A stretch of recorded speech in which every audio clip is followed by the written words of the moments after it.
Welcome to the Real News Network. I'm Sharmini Pires coming to you from Baltimore. In protest, the parents of the 43 Mexican students who disappeared last year started a 43-hour hunger strike on Wednesday. They are expected to meet with President Enrique Peña Nieto just before marking the first year since their children disappeared. The families gathered at the Mexico City's cathedral at Zocalo Square and declared the start of their protest at 7 p.m. Now joining me to discuss these events are two students, Diego Batista and Ame Vieira. They are activists in the student movement in Mexico City with Perspectiva Críticas. Thank you both for joining me today. Hi, hello. Hi, thank you for inviting us here. Diego, now these parents have sat down in front of the cathedral. They've started a hunger strike. They've been mourning for the last year the loss of their children, and they're going to be meeting with the president. What are they going to be asking for from the president? Also, yes, they start a hunger strike of 43 hours, like in a symbolic issue of the 43 sons of these families. And they also have this meeting with the president because in the last weeks, a commission of independent researchers put a new version of the case that say that it's not true, the opinion and the version of the government.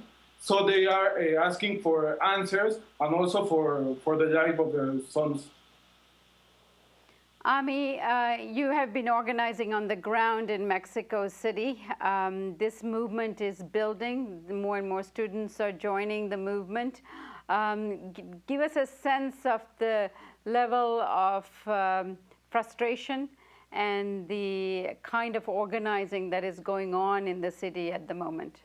Well, I think the case of Ayotzinapa represents not isolated fact or isolated murder and disappearance of 43 students, but represents the Mexican reality. It represents the clandestine rapes in all the country. It represents all the massive human violations that have been occurring in the country also, the displaced populations because of the violence. And the people are feeling this like the representation of all these things that are happening in the country. So the level of frustration is very high in the country. The students are making assemblies in their schools. It's the way we get organized in the schools. Every university had an assembly, and then all the universities get together in a inter-university assembly where all discuss how we are going to react, if we are going to make a manifestation, if we are going to make cultural events, or trying to break the media lies that they are saying about the students in the news. Now, Mexico has gone through a very difficult and tumultuous year this year because of the loss of these students. However, the country itself has been under economic siege, where there is high unemployment, very difficult economic conditions compiled and exasperated, I guess, by the narco trafficking and the levels of violence you're speaking about. All are now converging in a very tense situation. Do you think that the social movements that are organizing in Mexico City have been reactivated as a result of this? For sure, all these things that you said are connected. For us, it's like a state politic that send us of this big crisis of the country. It connects the economical crisis that the students and the young people here don't have opportunities to grow up in all the sense.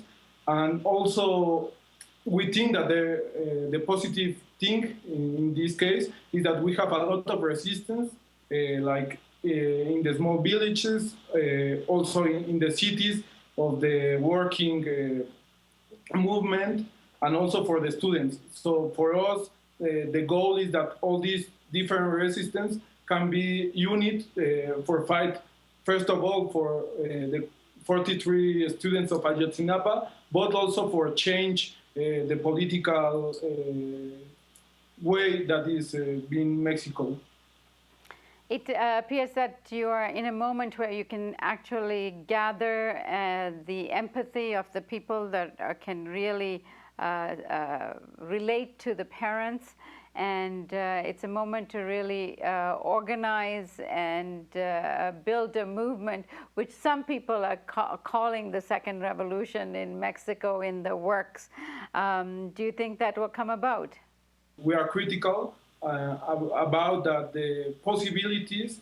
We are far away of change these things, but we are working and constructing a political organization in the base for change these things. We hope that it will be the second Mexican Revolution. Ame, give us a sense of what kind of organizations are involved in organizing. You mentioned labor unions, but who else? Well, mostly have been students of different universities, not only in Mexico City, but in all the country. There have been also the unions of unions of professors, unions of electric workers that have been fired from other presidents, like 6 years ago or something like 2010, that. Yes. And also an important component of the mobilization is the indigenous communities of the south of Mexico, in Chiapas, in Oaxaca, and especially in Guerrero, that are organizing like in community and horizontal ways that are really, really important for the movement and the base. Diego Bautista and Ame Vieira, thank you so much for joining us today, and you can count on The Real News. We'll be following what you guys are doing on the ground there. Thank you so much. Thank you for the space, and also say that this weekend, that is the anniversary of Ayotzinapa, it will be global actions in a lot of countries, and also in United States it's going to be in different cities, demonstrations supporting the 43 of Ayotzinapa. So we invite that we can make together these demonstrations. And thank you for joining us on the Real News Network.